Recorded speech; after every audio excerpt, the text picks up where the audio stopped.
Hello everyone, welcome back to my YouTube channel this side Princy. Okay, I know कि मैं एक हफ़्ते से ज़्यादा हो गया और मैंने कोई भी वीडियो पोस्ट नहीं किया है।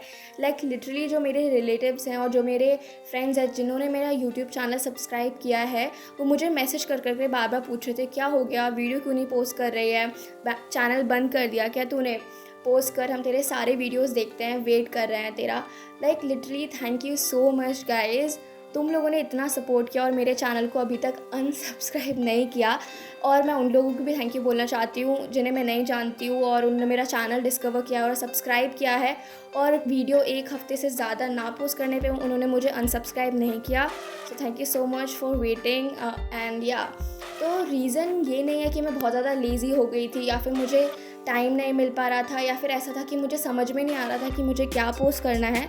बहुत सारी चीज़ें एकदम से हो गई थी जिससे मुझे समझ ही नहीं आ रहा था कि मैं कैसे करूँ, कैसे सारी चीज़ें मैनेज करूँ। सबसे पहला रीज़न था कि मेरे पापा आ गए थे घर छुट्टी पे।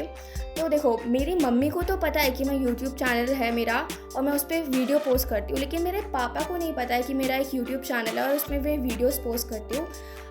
और ये तो सबसे बड़ी बात थी कि मैं उनसे छुप के तो ये कर ही नहीं पाती, क्योंकि 24 घंटे वो मेरे साथ घर पे रह रहे हैं। जब वो नहीं थे तो मम्मी को पता था, तो मैं आराम से सब कुछ कर सकती थी, वीडियो को रिकॉर्ड करना, एडिट करना, वॉइस ओवर ऑब्वियसली। लेकिन जब वो आ गए थे तो ये सब चीज़ें करना काफ़ी ज़्यादा डिफ़िकल्ट हो गया था।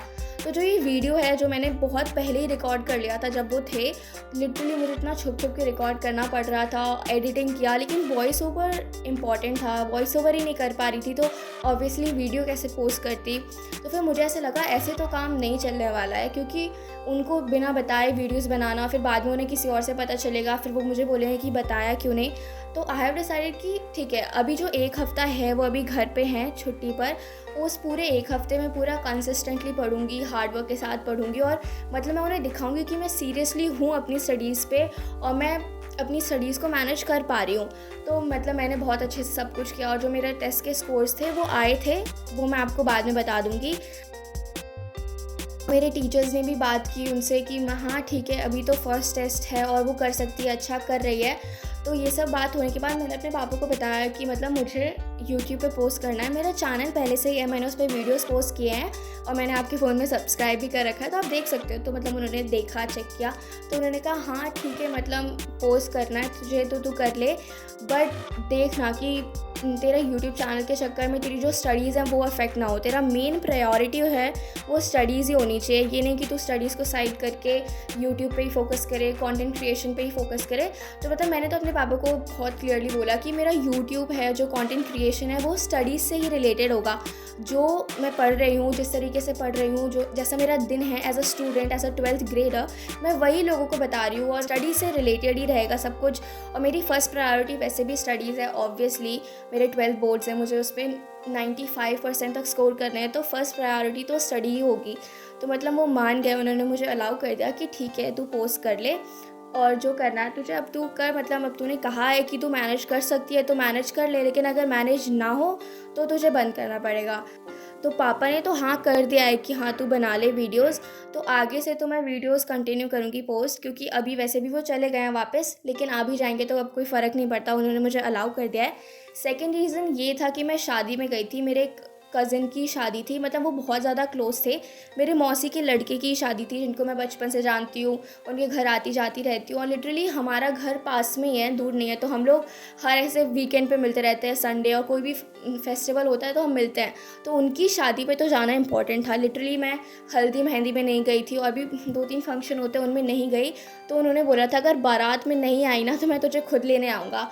तो इसीलिए मैं अपनी नानी के घर पे 2 दिन के लिए गई थी उनकी शादी के लिए। और शादी वाला घर तो आप लोगों को पता ही होगा, उसमें पढ़ाई तो क्या ही भाई होगी, इतने सारे लोग थे, एंजॉय कर रहे थे सब कुछ, तो मेरे को भी एंजॉय करने का मन कर रहा था। और वैसे भी मैं बुक्स लेके नहीं गई थी, क्योंकि मुझे पता था बुक्स लेके जाऊंगी फालतू में पढ़ तो पाऊंगी नहीं, शादी वाले घर में कोई कैसे ही पढ़ सकता है। तो 2 दिन वहाँ हमारा चला गया था, इस वजह से मैंने वीडियो पोस्ट नहीं कर पाए। और उसके बाद मैं 2 दिन बाद वहाँ से आई थी। नहीं 2 दिन नहीं, मतलब मैं नेक्स्ट डे आ गई थी, तो 2 दिन क्या हुआ था कि आई थी नेक्स्ट जिस दिन, उस दिन मैं बहुत ज़्यादा थक गई थी और नेक्स्ट वाले दिन बैकलॉग्स हो गए थे, मतलब 2 दिन के जो बैकलॉग्स थे उनको ख़त्म करना था। तो मैं बार-बार सुबह और शाम दोनों टाइम कोचिंग गई थी 2-3 दिन, तो इस वजह से मैं पोस्ट नहीं कर पा रही थी क्योंकि बहुत सारी चीज़ें हो गई थी, बहुत हेक्टिक हो गया था रिकॉर्ड करना, एडिट करना, फिर वॉइस ओवर। तो इसीलिए मैंने सोचा कि जब ये सब चीज़ें ख़त्म हो जाएंगी तब मैं एक बार वीडियो अपलोड करूँगी और बताऊँगी कि क्या क्या प्रॉब्लम्स हो रही हैं। तो मतलब यही 2 मेन प्रॉब्लम्स थी जिनकी वजह से मैं वीडियो पोस्ट नहीं कर रही थी। लेकिन अब मैं बिल्कुल भी वीडियोज़ को ऐसे नहीं करूँगी, पोस्ट नहीं कर रही या कुछ भी। अब मैं बहुत ज़्यादा कंसिस्टेंट रहूँगी, आई प्रॉमिस। लाइक लिटरली मैंने 21 डेज़ चैलेंज किया और मैंने बीच में ही बंद कर दिया, लोगों को लग रहा होगा, लेकिन मैं इस पर भी बात करूँगी आगे। अब मैं बिल्कुल कंसिस्टेंटली पोस्ट करूँगी और सब कुछ, क्योंकि पापा ने भी हाँ बोल दिया और अब कोई शादी भी नहीं है, और अगर हुई भी तो मैं नहीं जाऊँगी क्योंकि इतना क्लोज़ कोई भी नहीं है अभी तो जिसकी शादी होगी, और अगर शादी हुई भी तो मैं नहीं जाऊँगी। ये मेरा खुद से प्रॉमिस है, क्योंकि मुझे पता चला इन 2 दिनों में कितना बैकलॉग क्रिएट हो गया। मतलब मुझे ऐसा लगता है कि जब आप जा रहे होते हो तो तब टीचर्स है ना बहुत स्लो पढ़ा रहे होते हैं, आराम आराम से बिल्कुल, और जब आप एब्सेंट होते हो तो ऐसा लगता है कि उन्होंने एक दिन में पूरा चैप्टर ही ख़त्म करा दिया है। लिटरली 3-3 घंटे की मैंने डाउट क्लास ली है, रिकवरी क्लासेस ली हैं, और उसके बाद शाम को 2-2 घंटे की जो क्लासेस थी वो ली हैं। मैं पूरे दिन सुबह से लेकर शाम के रात के 8 बजे तक कोचिंग में ही रही हूँ लिटरली। तो अब मैं समझ गई भाई अब कोई भी बैकलॉग नहीं, अब कहीं पर भी नहीं जाना है, और अब मैं अपने जो भी यूट्यूब चैनल है उस पर कंसिस्टेंटली करूँगी पोस्ट और अपनी पढ़ाई पे ध्यान दूँगी। बैकलॉग्स तो मेरे कंप्लीट हो ही चुके हैं, एंड जो भी मेरे टेस्ट हुए थे इस हफ्ते, जो भी मैंने वीडियो पोस्ट नहीं किया है उसके रिज़ल्ट भी आ गए हैं।